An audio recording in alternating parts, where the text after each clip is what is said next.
Inches షోల్డర్కి తీసుకుంటాం. ఆ విధంగా తీసుకోవాలి. పొడవు వచ్చేసి 16 తీసుకోవాలి. సో ఇప్పుడు మనము బ్యాక్ నెక్ కట్ చేసేటప్పుడు 3 ఇక్కడ నుంచి ఇలా 3 తీసుకుని ఈ లెంత్ 10 తీసుకుంటాం. సో రౌండ్ నెక్ తీసుకునేటప్పుడు ఇక్కడ నుంచి మనము 1 ఇంచ్ లోపలికి పెట్టి దీన్ని ఇలా రౌండ్ చేస్తాం. సో మనకి షేప్ ఇట్లా వస్తుందన్నమాట. నెక్స్ట్ 3 ఇంచెస్ ఇట్లా తీసుకుని ఇక్కడ మనము హ్యాండ్స్ కట్ చేసుకునేటప్పుడు ఆర్మ్ పిట్ అనేది ఇలా కట్ చేస్తాం. సో 6 ఇంచెస్ పొడవు తీసుకుంటాం క్రిందకి. సో ఇక్కడ మనకి ఇక్కడ నుంచి ఇక్కడికి మనము 11.5 తీసుకున్నాం కదా.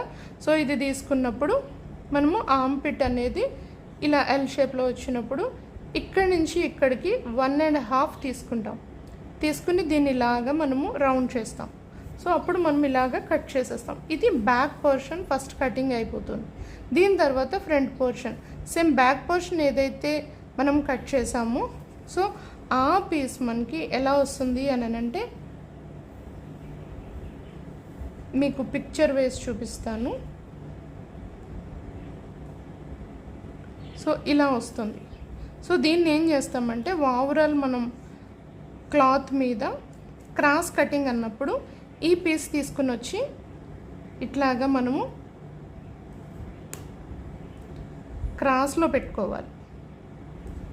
సో ఇలా పెట్టుకుంటే స్ట్రైట్ అవుతుంది, ఇలా పెట్టుకుంటే క్రాస్ పెట్టుకుంది. ఫ్రంట్ పీస్ మనము క్రాస్గా ఎందుకు పెట్టుకోవాలంటే స్క్వీజ్ అవుతుంది అనమాట. మనకి ఎంత కావాలో అంత స్ట్రెచ్ అవుతుంది. కాబట్టి ఇలా క్రాస్లో పెట్టుకుని టోటల్ షేప్ మనము కట్ చేసుకోవాలి. కాకపోతే ఈ ఫ్రంట్ బ్యాక్ పీస్కి ఒక 3 ఇంచెస్ కట్ చేసి ఈ పోర్షన్ని మనం ఇలా పెట్టి ఫోల్డ్ ఇలా చేసి మనము సేమ్ పోర్షన్ డ్రా చేసుకొని కట్ చేసేసుకుంటాం. సో ఈ విధంగా మనకి బ్యాక్ పోర్షను ఫ్రంట్ పోర్షను అన్నది కటింగ్ అయిపోతుంది. ఈ రిమైనింగ్ పార్ట్ ఏదైతే ఉంటుందో ఇక్కడ మనము హ్యాండ్స్ని ఇది ఆల్రెడీ 2 ఫోల్డ్ ఉన్నది. సో దీన్ని అగైన్ ఇట్లా చేసుకుంటే 4 ఫోల్డ్ వస్తుంది. సో 4 ఫోల్డ్ వచ్చినప్పుడు పీస్ ఇట్లా అవుతుంది.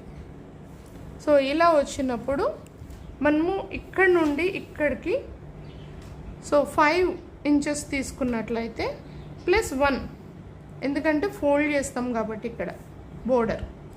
సో ఇక్కడ నుండి మనకి ఇక్కడికి ఎంత కావాలి అని అంటే 10 ఇంచెస్ కావాలి విడ్త్. సో అప్పుడు ఇక్కడ నుంచి ఇక్కడికి స్ట్రైట్గా 3 ఇంచెస్. సో ఇక్కడ నుండి ఇక్కడికి 3 ఇంచెస్ ఇలా మనం డౌన్ చేసుకుని ఇలాగా మనము డ్రా చేసుకుంటాం. సో మనకి ఇక్కడ నుంచి ఇక్కడికి ఆబ్వియస్గా 6 ఉంటుంది అందరికీ. సో ఇక్కడ నుంచి ఇక్కడికి 3 ప్లస్ ఎక్సెస్ వచ్చేసి 1 కానీ 1.5 ఇంచ్ కానీ మనము యాడ్ చేసుకుంటే మనకి బ్లౌజ్ పార్ట్ అన్నది ఈ విధంగా కట్ అయిపోతుంది. స్లీవ్ తీసుకోవాలి అని అంటే ఈ ఫ్రంట్ మనము 1 కానీ 1.5 కానీ ఎక్స్ట్రా ఉండేటట్టు తీసుకుని పైకి కూడా 1.5 పెట్టుకుంటే ఈ విధంగా వస్తుంది. సో ఇది ఈ విధంగా ఫోల్డ్ అయినప్పుడు మనకి పఫ్ అనేది వస్తుంది. సో స్లీవ్ కటింగ్ ఇది. తర్వాత మనము రిమైనింగ్ పార్ట్లో ఇక్కడ షేప్ పట్టి తీసుకుంటాం. సో ఇక్కడ నుంచి మనకి 4 ఇక్కడ నుంచి ఇక్కడ 10.5 లెంత్లో సో 3 ఇంచెస్లో మనము ఈ విధంగా షేప్ పట్టిని కట్ చేసుకుంటాం. మీకు క్లాత్ ఎక్కువగా ఉంటే 2 పీసెస్ కట్ చేసుకోండి. సో ఎప్పుడైతే షేప్ పట్టి మనకి ఎక్కువగా మందంగా ఉంటుందో థిక్నెస్ ఎక్కువ ఉంటుందో సో బ్లౌజ్ మాత్రం ఫిట్టింగ్ చాలా బాగుంటుంది. నిన్న వీడియోలో మీకు చెప్పాను. సో మనకి కావాల్సిన బ్లౌజ్ పార్ట్స్ ఏమి అంటే ఫస్ట్ బ్యాక్ పార్ట్, తర్వాత ఫ్రంట్ పార్ట్, స్లీవ్స్, షేప్ పట్టి, తర్వాత రిమైనింగ్ పార్ట్లో నుంచి మనము ఈ నెక్కి పైపింగ్కి కోసం అని చెప్పేసి అది కూడా మనకి క్రాస్ ప్యాటర్న్లో ఎక్కడైతే ఇది మిగులుతుందో అందులో నుంచి ఇలా మనము కట్ చేసుకుని ఒకదాన్ని ఒకటి యాడ్ చేసుకోవచ్చు.